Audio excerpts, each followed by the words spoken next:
Hi guys, welcome to my channel. My name is Kape, and if you're new to my channel, welcome. If you've been watching my videos, it's been a while since I posted anything. I was just finishing up school, and you guys know you do all this YouTube thing, so the editing process takes forever and all of that stuff. And so, but now that I'm back, I graduated. Yay! I'm done with school and I'm looking for a job.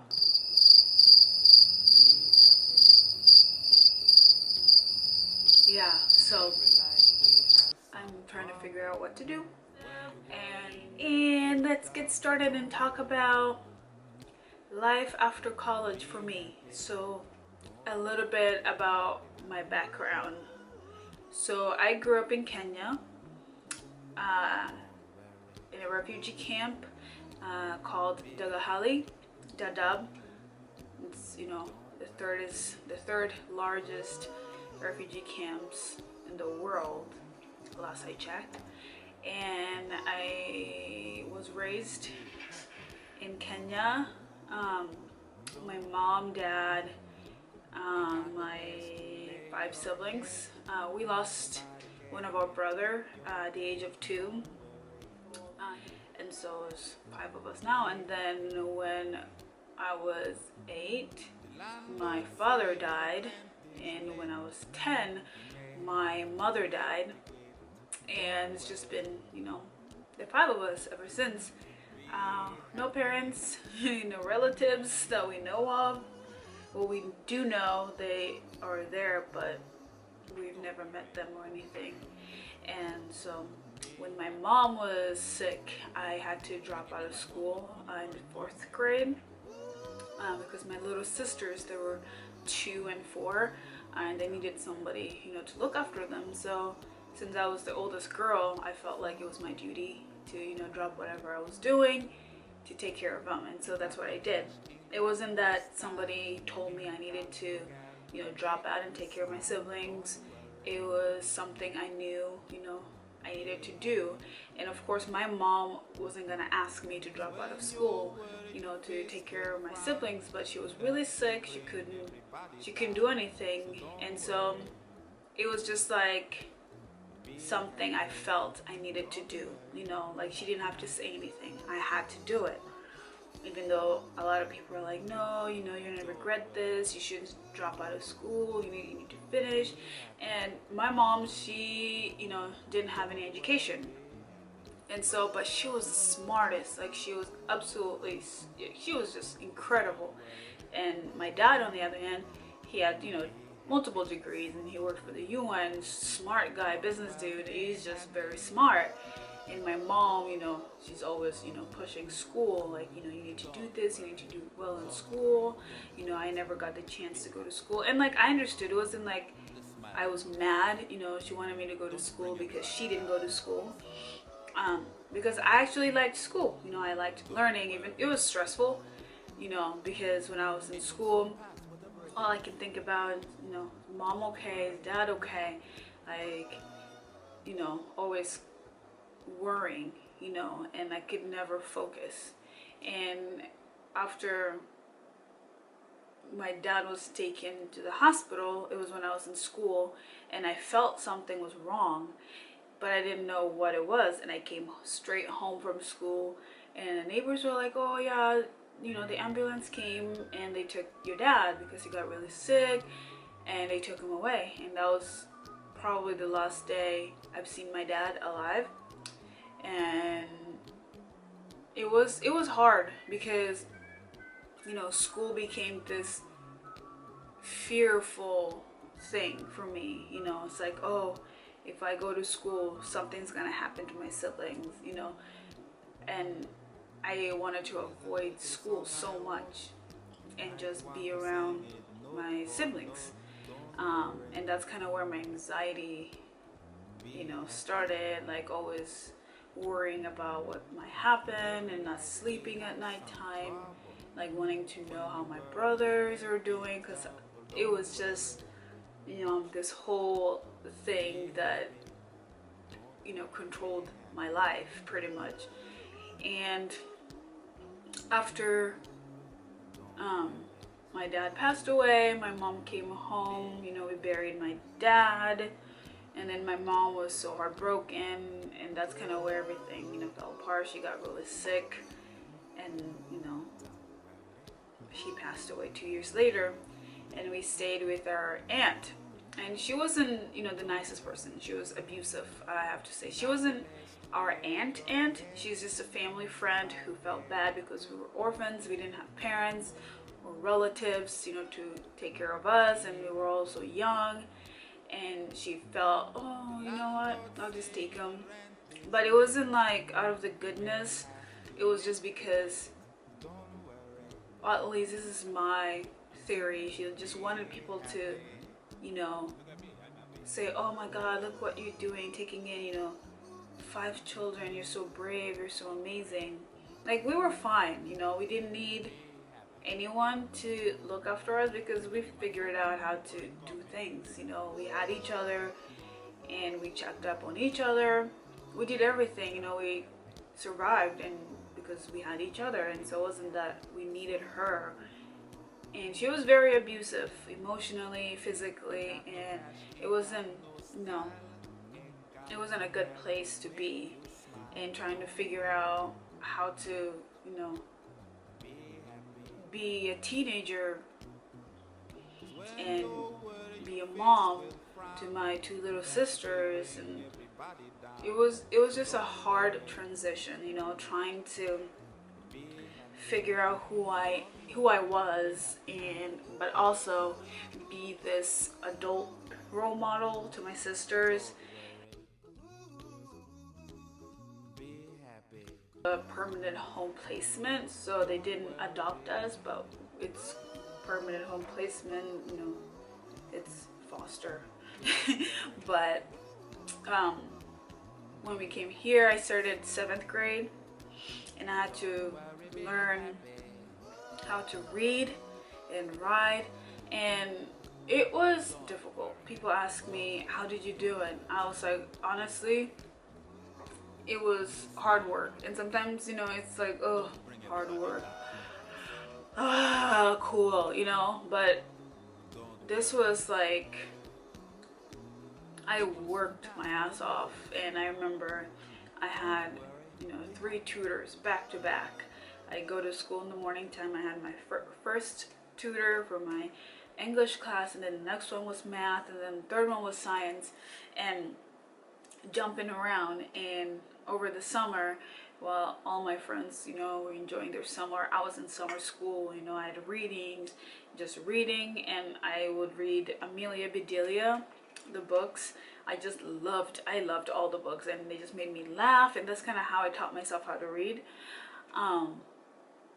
It was like, at times I felt, oh my God, well, everybody else, is transitioning, and I have 1 year left of middle school, and I have to know all of this stuff before I get to high school, because I got there in the middle of 7th grade. It was December 2008, in the middle of my 7th grade year, and I was just like, this is not gonna work, and I wanted to give up. I was like, I'm so far behind, and there is no way, I'm gonna,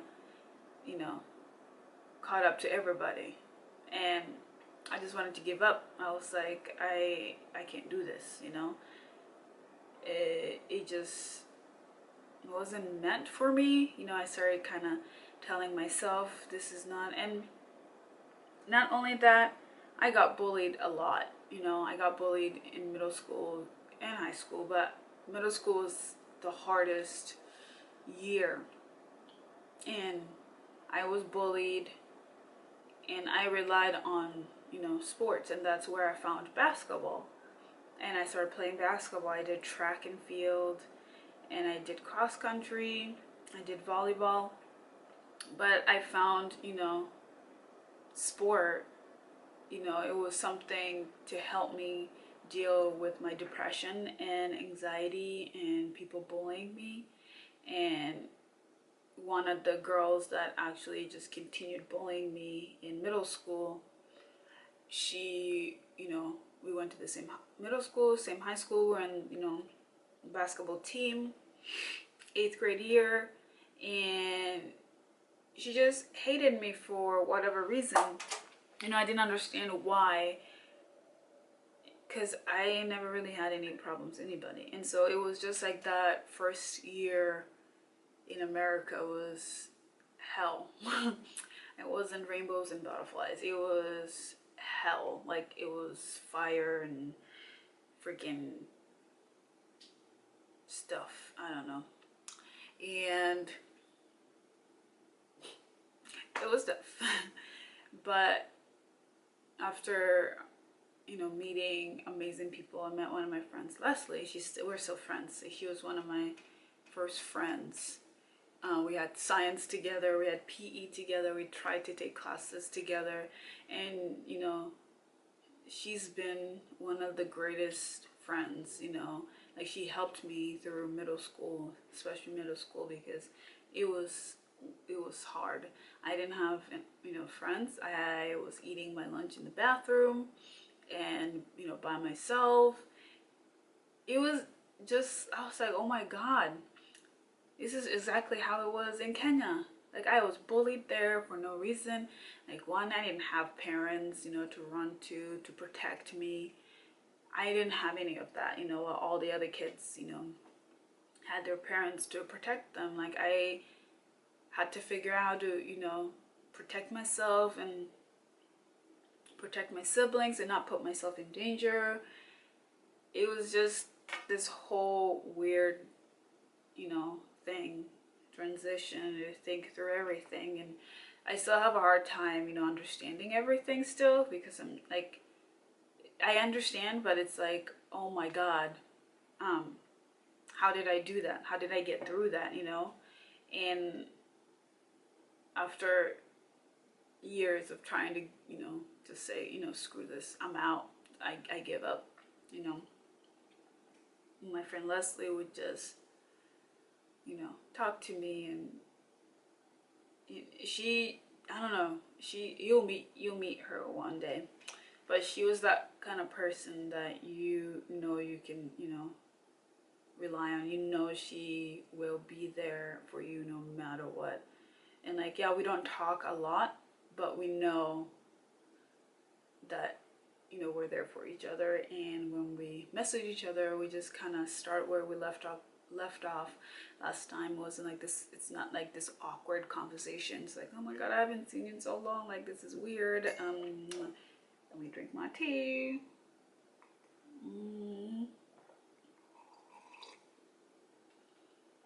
So how are you doing? No, we get along so well. And then high school came, we were still friends, and that girl still bullying me. And I was playing, basketball, and I was like, you know what, I can't do this. And so I told my foster parents, I was like, okay, I'm quitting.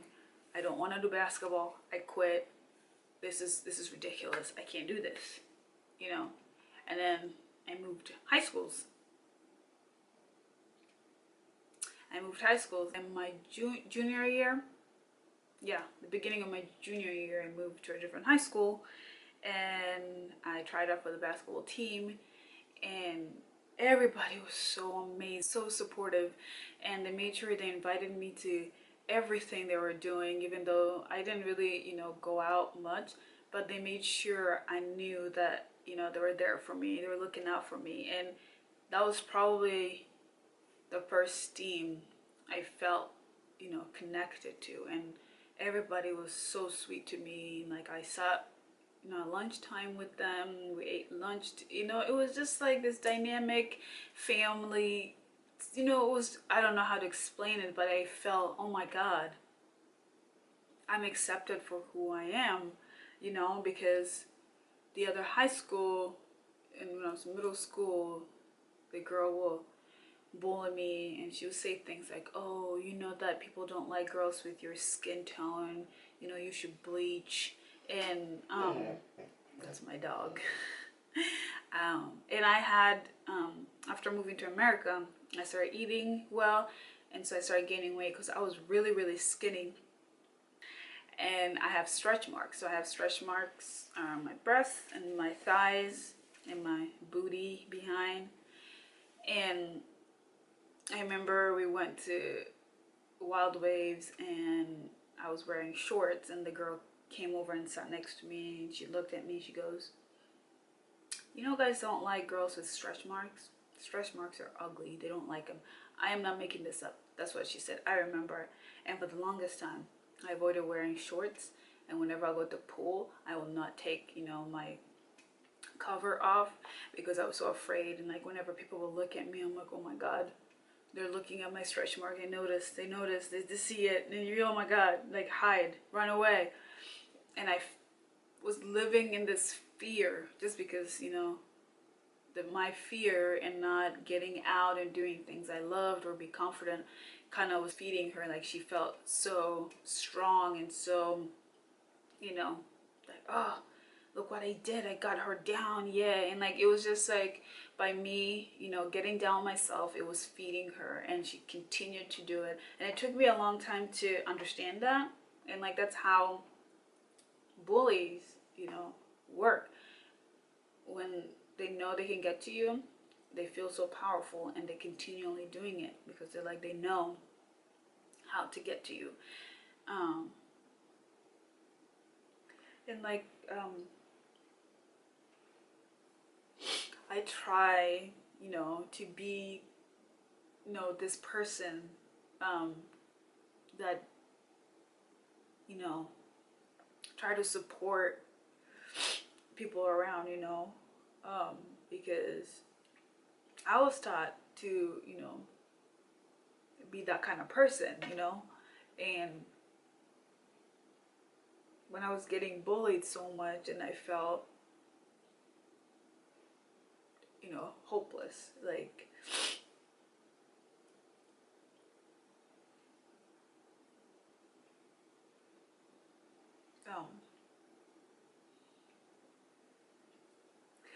like wishing, my parents were here, where I could like talk to them, where they can share their experiences with me, and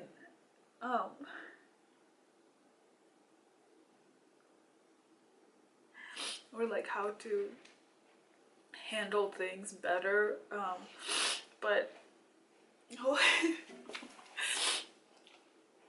he's buddy.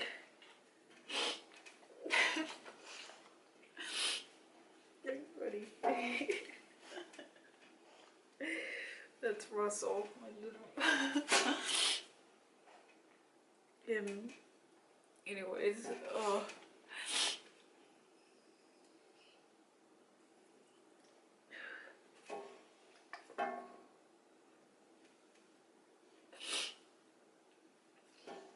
and just knowing, how to handle that and still push through life, And it was hard, the amount of times I just, thought about, taking my own life because I felt worthless. I felt, this is not gonna end. As time was, going by, things were just getting worse, felt like, and I had to figure out,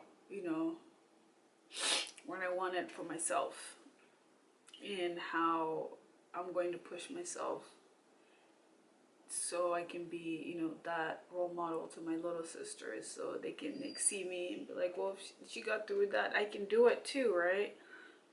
And I had to push myself for them, even when I was barely, hanging on. I had to keep going for them. I love my sisters. They're my life. They're everything to me, and they know that, everything I do, I do for them, And so, and here I am, today, graduated from college, university, and I should be feeling, I'm happy, you know, I'm proud of myself. I pushed myself, you know, through all of the stuff that happened to me, you know. I didn't give up even when I got so close to giving up, you know.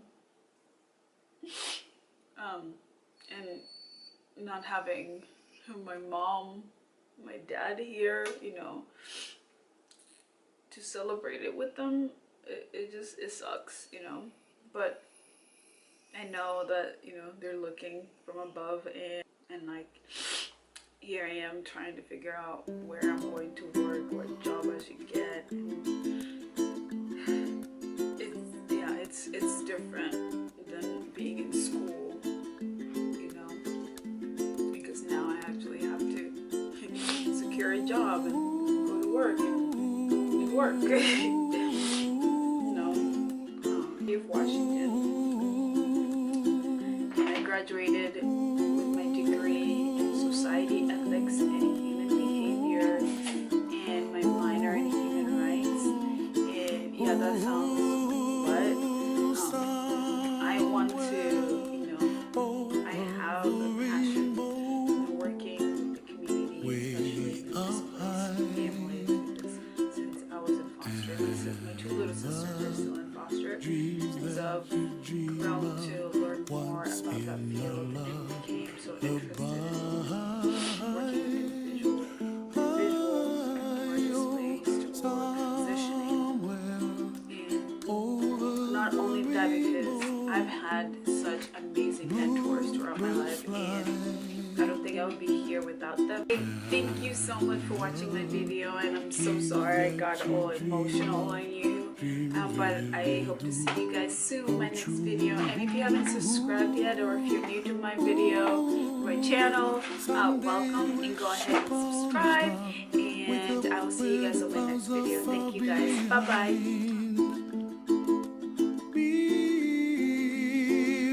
Trouble melts like lemon drops